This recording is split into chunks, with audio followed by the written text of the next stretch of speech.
Hey y'all, welcome back to Exile Wargaming, where today, and as always, we're going to be talking about Harlequins, specifically in the Ghost of the Webway Detachment in a battle report against the Legion of Excess Slaanesh Deamons, the game of all games.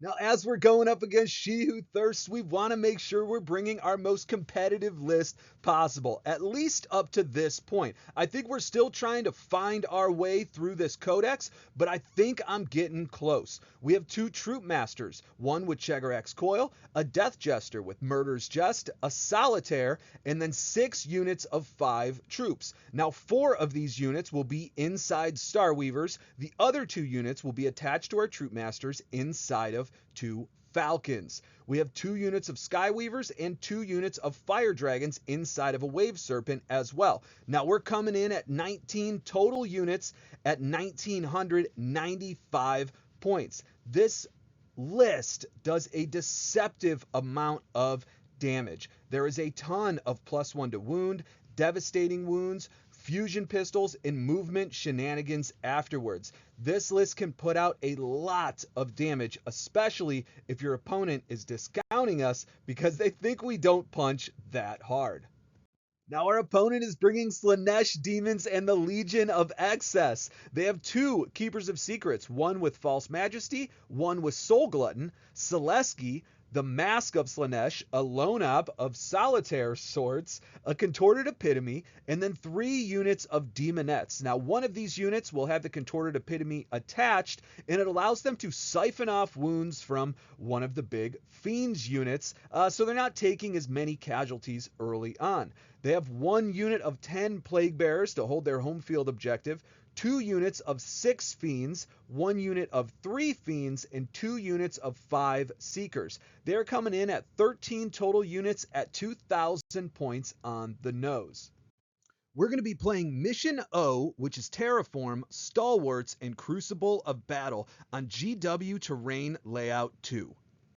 Now, getting into deployment, we are going to be a little bit more aggressive than we typically are. We want to be able to start dictating the terms of the engagement. I have played Slaanesh Deamons before with a Mono Quins list right around the time when the Codex dropped and got absolutely steamrolled by trying to play a little too cute and got caged into my deployment zone. So my plan this game is just to meet aggression with more aggression. What you're going to see is a good bit of symmetry all across the board, allowing us to really get wherever we need to go and just dictate the terms of the fight, especially if we get first turn. If we end up getting second turn and our opponent pushes forward, we can clap out with almost everything. So we have a Solitaire up top here. We have 2 Skyweavers, a Starweaver, and a Falcon with a Troop Master and Chegarex Coil inside. We have our Wave Serpent right here in the middle with 2 units of Fire Dragons. We just want to be able to move out here or up to this objective, depending on what our opponent does afterwards. But we really don't have to worry about any long-range firepower. So we are perfectly safe here, at least for the time being. We have the Death Jester here in the middle if we want to push him up on the early turns to maybe score a secondary or start terraforming this objective and force our opponent out. We absolutely could. I just wanted him to be in a position where he can react to either section of the board on any form of objective. We have another unit of troops and a Starweaver right here. We have a unit of troops and a Starweaver on our home field objective, and then our other Falcon is just positioned here to allow our units to really push wherever they need to, whether it's the midboard or this bottom objective. To round it all out, we have a unit of Skyweavers at the bottom right on the line and another Starweaver on the line as well. Now, our opponent kind of spread out their forces, but they're also on the line. They have a unit of 5 Seekers over here. They can scout 9 inches, and then I believe they move 14, so they can really get into our lines pretty quick. There's a unit of 6 Fiends right here and a Keeper of Secrets as well. I believe this one had Soul Glutton. I don't even know what that does, to be completely honest. We have another Keeper of Secrets up here and a unit of 6 Fiends to match. And then there's a unit of Seekers over here that can scout and really get into our lines. This is one of the reasons we put the Solitaire up here as well, so we can heroically intervene on turn 1 if he decides he wants to charge. And then a unit of Demonettes here to just shore up this section of the board. Now, I am not entirely sure what our opponent is planning on doing, but it looks like we are both going to make the push for that first turn if we have the option to.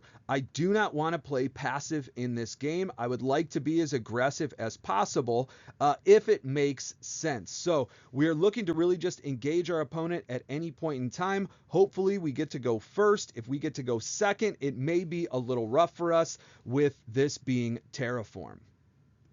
Now, unfortunately for us, our opponent wins the turn 1 dice roll and gets to go first. He ends up drawing Containment and Call the Horde, which he ditches and gets Sabotage. So he's going to move these Demonettes over here. They're going to get Containment out of their deployment zone. We're going to sabotage this center objective over here, and then the other unit of Demonettes down here is going to end up getting Containment as well. These Fiends at the bottom ended up pushing onto this objective. It is right behind cover, and they're going to begin the Terraform action. The Fiends at this side of the board are going to move up and begin the Terraform action. These Seekers moved up, looks like just to kind of block the Fiends from any sort of attack afterwards. He could have scouted and gotten to our lines, but the Solitaire was here to heroically intervene, and if they get too close, we can also Bloody Dance. I don't think our opponent just wanted to throw a unit away. This unit of Seekers down here ended up scouting 9 inches and moving 14, and it looks like they're going to try to get a charge into our Skyweavers down here as well. Now, something very unique that I did not expect happening was our opponent moved both of his Keepers of Secrets into the mid board and began the Terraform action here as well. I thought that one of these keepers may have hung back and just waited to kind of counterpunch at some point in time in the game, and that another one would be fighting over this objective, but he pushed both of them towards the center and began Terraform with everything. If we do not react to our opponent in the following turn, they can just run away with the game without doing anything at all. They can push all of these units back and just score 6 points on Terraform every single turn with their home field objective, and just continually trade on the objectives afterwards, which doesn't seem like a great spot for us to be in. In the charge phase, our opponent only had one good charge and makes it into the Skyweavers. They are able to bring one of them down and another down to 1 wound, and we're able to clap back and bring down another 2. In our turn 1, we end up drawing Extend Battle Lines and Storm Hostile Objectives. So if the secondaries were forcing us to do something, it's now. We're going to push everything we possibly can into our opponents in the smartest way possible. What we ended up doing is falling back with our Skyweaver over here. Have no idea why I positioned him in this spot. And then we disembark our troop from one of the Starweavers down here to engage in these Seekers down low. The Starweavers, both that were positioned in the middle and behind this rune, are going to position themselves on this bottom objective to just tie it from our opponent. They have 4OC on it. We will have 4OC. We can stop the Terraform action there. The Falcon disembarks its troops. We get that extra 2 movement, allows them to move I believe 13 inches out of the Falcon and towards this Keeper of Secrets here in the middle. The Falcon just pokes its back end out to get shots into the Keeper of Secrets afterwards. Our Wave Serpent is going to push out and disembark both units of Fire Dragons. We are in Melta range of both of the Keepers of Secrets, and then the troops inside of the Falcon up here get out, and they're going to move into this other Keeper of Secrets. The Wave Serpent is just on the objective, essentially to hold a little extra OC. The Starweaver in the back disembarks its troops and ends up coming out front to get some shots, and the Death Jester pushes over to this side to help support any fire it may need. The Solitaire stays back. I have no idea why we did this. I think I just may have missed it this turn, but it turns out to be a pretty nice maneuver afterwards. Our unit of Harlequin troops that was inside of this Starweaver ends up just pushing on to this objective. There are 2 with fusion pistols out along this edge, and the other 3 are behind cover. And then the Skyweavers move up as well. The Skyweavers Weavers are going to put some fire into the Seekers, and our Harlequin troops are also going to put some fire into the Seekers as well. We're able to bring down 3 of them, thus tying the objective. So we stop terraform up here, we stop terraform down here. If we did nothing else over here, we would stop terraform in the middle as well. But here's where things get a little bit spicy. So our opponent has a stratagem that if we fail a battle shock test, we have to select new targets. So it made it a little tricky for us to figure out what we wanted to do. We ended up targeting our opponent's unit with the Falcon first, and he did not bite and go for the stratagem that would essentially make this unit -1 to hit or not able to target it at all. We get a few wounds through, but pretty much everything bounces. It then allows our Harlequin troop to get full rerolls, and they end up doing, I believe, about 6 damage to this Keeper of Secrets. This unit of Fire Dragons then selects the Keeper of Secrets as its target and ends up passing the battle shock test. We were able to push through 4 wounds on our opponent. He missed 3 of the saves and then used a command point to reroll another one of them. Unfortunately, it wasn't the Exarch, and between the Fire Dragons, the Fusion Pistols, and the Falcon, we were able to bring down the Keeper of Secrets that was performing the Terraform action. Up here on this Keeper of Secrets, we ended up targeting it with our Fire Dragons, and our opponent made all of their saves except for 1, which ended up having us put about 7 damage on the Keeper of Secrets. We then threw grenades with this unit of Harlequin troops right here and was only able to get 1 mortal wound through. We targeted it with the Falcon. It was able to do a few wounds beyond that. The Wave Serpent ends up firing in. This Star Weaver, this Star Weaver, this Star Weaver, and this Star Weaver all fired in as well, and the Death Jester was able to bring it down to just 1 wound remaining in the shooting phase. Now, we were lined up for a bunch of charges, but it turns out we're not really going to need them afterwards. In the charge phase, we just push our Harlequin troops into the Keeper of Secrets here with the Star Weaver as well, so we can re-embark into that transport afterwards. And everything else just kind of stays put, with the exception of these Harlequin troops beating the life out of these Seekers on the bottom. And at the end of the combat phase, we are able to bring down that Keeper of Secrets. So in my opinion, we have a pretty big advantage going into our opponent's second turn.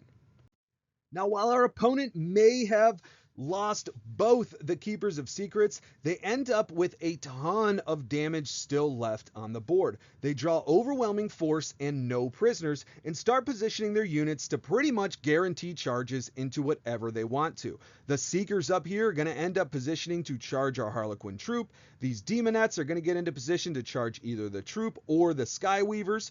These Fiends that were originally on this objective and the Mask of Slaanesh end up moving all the way over here to tag everything that they possibly can, and then the Plague Bearers move up as well as the Demonettes with the Contorted Epitome. So these are going to be close enough to be able to siphon off wounds from these Fiends afterwards. Hopefully we have enough firepower to deal with it. These Demonettes down low end up pushing towards the midboard, and then these Fiends just get into position to swarm everything that we have over here. When these Fiends ended up moving out, we did use our reactive move to get our Harlequin troops that were positioned over here into range of the Falcon so they can re-embark or disembark and get their rerolls next turn. Now, in the charge phase, our opponent goes absolutely bananas. They end up charging the Skyweavers up top with the Demonettes. They're able to bring down 1 of them and another one down to just 1 wound remaining. That -1 to hit is pretty nice, especially when the Seekers were only able to bring down 1 Harlequin troop as well. Now, the Mask of Slaanesh ended up fighting into this Star Weaver first, while the Fiends tagged everything that they could. The Mask of Slaanesh is able to bring down the Star Weaver, rolled 6 devastating wounds, and we have to do emergency disembark. He then ends up piling in with the Fiends, and 2 of them are able to bring down our entire Harlequin troop with the Troop Master. But we use a stratagem to resurrect the Troop Master afterwards. The Fiend up here ends up fighting into the Wave Serpent, is able to bring him down to 5 wounds remaining, and then one of the Fiends, or I believe 2, may have been able to go into the Fire Dragons, but they were completely picked up as well. The Demonettes pick up this unit of Fire Dragons down here, and then the Fiends at the bottom pick up the Skyweaver, both of our Star Weavers, and then force us to emergency disembark again and lose another 3 of our troops. So they have the ability to just punch up into everything. Their bases are huge. It makes it very, very difficult to get out of vehicles, and they can attack multiple targets at once. When they're attacking vehicles, they can essentially use whatever their detachment rule is, and they give up their fights first, and they can reroll all hits and all wounds, and it turns these guys into absolute monsters. Now, it's hard to believe that it's only turn 2, but we ended up losing 3 Star Weavers, a unit of Harlequin troops. We've lost almost an entire unit of Harlequin troops up top, and almost all of our Sky Weavers as well. So now is the time to clap back. If we're going to make anything happen, it has to be now. What we ended up doing is moving our Falcon with our troops that embarked the prior turn down to this objective here, but the troops are going to get out and kind of line these Fiends as well, so they can't pull from different areas depending on which troop unit we decide to activate first. We want to be within Melta range of as much as possible.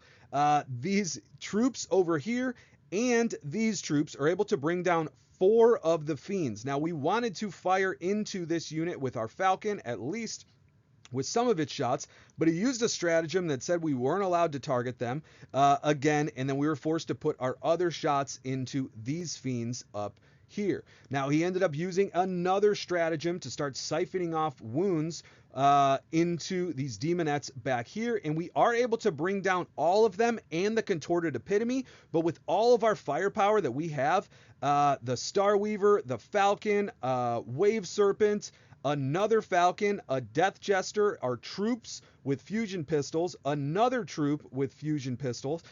We are still only at the end of it able to bring down just 2 Fiends. We do throw grenades at the Mask of Slaanesh and get a very fortunate 4 bringing him down.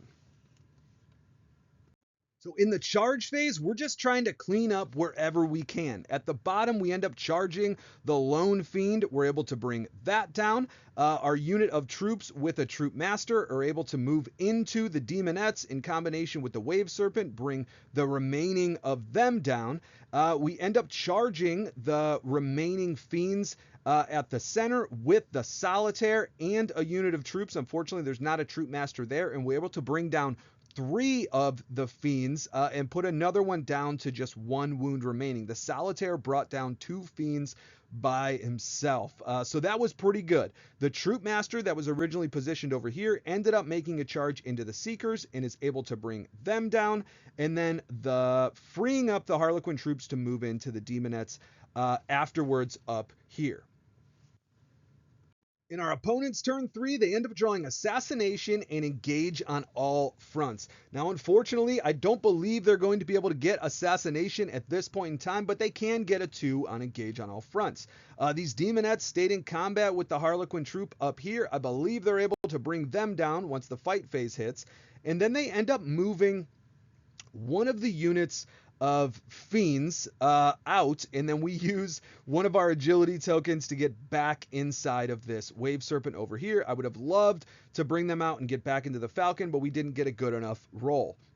The Plague Bearers are going to make their push for the center objective, and then the Fiends that came in from Deep Strike or Strategic Reserve the turn before are just going to push up towards this section of the board. In the charge phase, the Demonettes are able to bring down the last remaining Harlequin troop up here. The Fiend ended up charging the Solitaire first, I think to keep it from using Heroic Intervention into the Plague Bearers, and the Plague Bearers make it into our Harlequin troop with a Troop Master left up top. They're able to bring down both of the Harlequin troop. The Troop Master ends up staying alive, I believe, on 1 or 2 wounds remaining. And then these Fiends end up pushing into the Falcon and into this unit of Harlequin troops as well. I believe we ended up fighting on death and were able to bring down 1 of the Fiends in return, but we have 1 troop remaining on that bottom objective.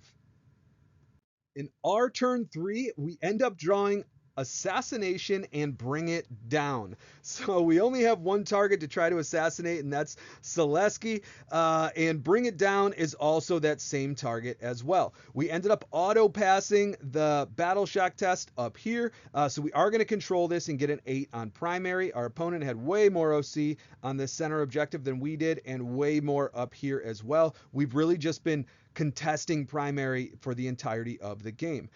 We are able to bring down the Fiends with Fusion Pistol and the Falcon's Firepower into all of this, so we are going to hold this objective afterwards. The Solitaire and our Troop Master are just going to make their way into this unit of Plague Bearers. I believe we get something with the Fusion Pistol, and the Star Weaver up here puts some shots in as well. We're able to bring down 4 of the Plague Bearers in total.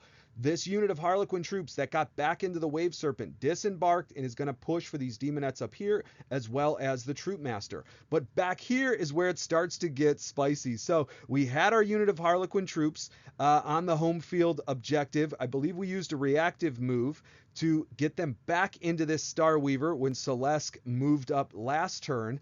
They're going to get out. The Falcon's also going to push back, and the Death Jester is back here as well. We end up throwing grenades. We fire 2 fusion pistols. We fire all of the Falcon, and then the Death Jester ends up finishing him off. So we are going to get 5 points on assassination and 2 points for bring it down, but Celeste ends up standing back up at the end of the phase. In the charge phase, we just moved to take out the rest of the Demonettes. That Troop Master is so damn good. And then the Solitaire and the Troop Master himself up here are able to bring down the remaining Plague Bearers. We have not even blitzed with the Solitaire yet. I don't know why. It just didn't seem like an opportune time if we didn't need it. In the charge phase back here, the Death Jester is just going to re-embark into the Star Weaver at the end of it all. The Falcon tank shocks Celeste, and then we end up charging with our Harlequin troop into him, and we are not able to bring him down. I believe we bring him down to just 3 wounds remaining, and he wipes out all but 1 of our Harlequin troops back there.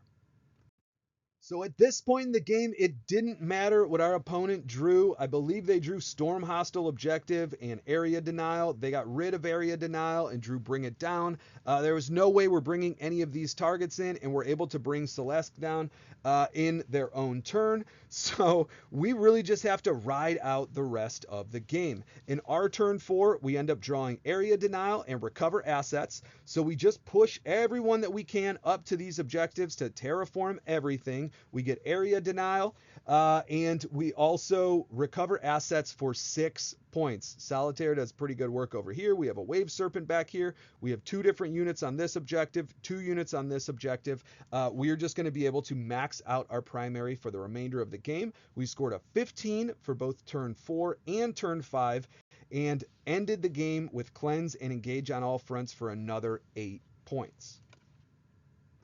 So I'm going to be frank, this is not typically how I play Warhammer, but when your opponent shoves everything they have into your face, sometimes that's all you can do is punch back and hope for the best. This game seemed like it was decided at the bottom of turn 1 when we were able to bring down both the Keepers of Secrets. If one of those Keepers ended up surviving, this could have been an entirely different game.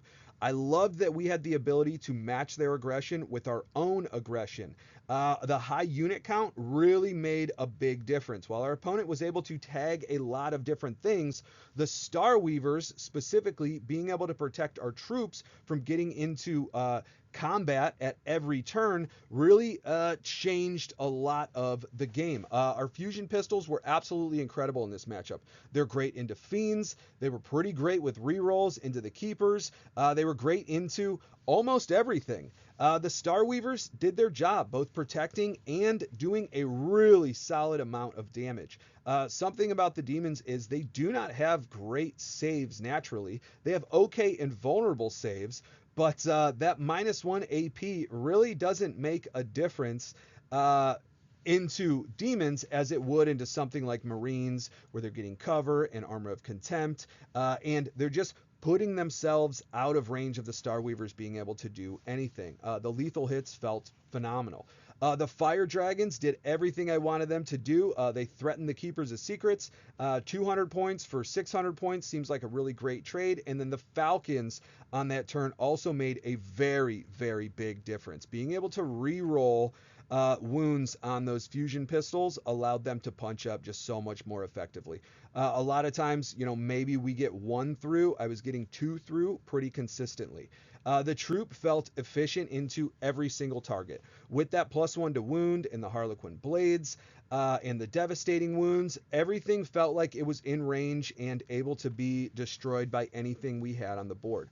The OC2 was a very, very nice change from in the index, and it kept us from getting locked out of the game through terraform actions on that first turn. If we did not have OC2, our opponent would have been able to score a substantial amount more, and they wouldn't have had to push the pace as much as they did early on.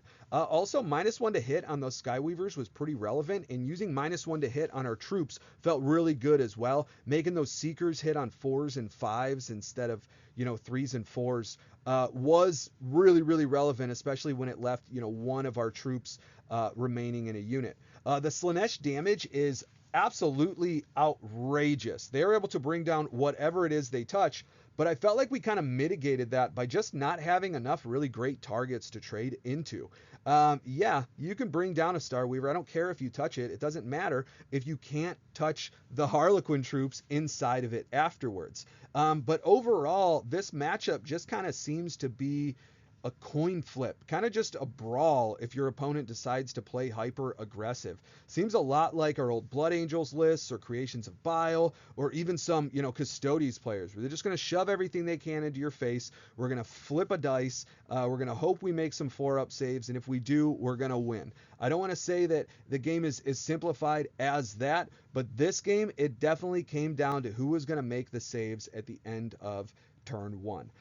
Something that these lists tend to do is really just force us to play their game and hope for the best. And I'm really, really glad that we are able to match that level of aggression, especially with the Falcons and the Fire Dragons included. It just allows us to do a good bit more. The first time I played this match, I got absolutely steamrolled. I felt like there was nothing I can do. There was too much OC on the board. There was too much toughness on the board in those Keepers of Secrets, and the Fiends were just too much to chew through. But turns out when you get some rerolls, the game changes just a little bit. But guys, I hope you enjoyed. I know this wasn't the most technical game. It felt very beer and pretzel-like, but it was a ton of fun, and I hope this highlights how this list can really deal with a lot of hyper-aggressive armies out there. Of course, not everyone's going to play as aggressive as our opponent played today, but it's nice to know that we have the ability to deal with it afterwards. But thank you again. Take care. Please like, share, subscribe, and I'll see you all in the next video.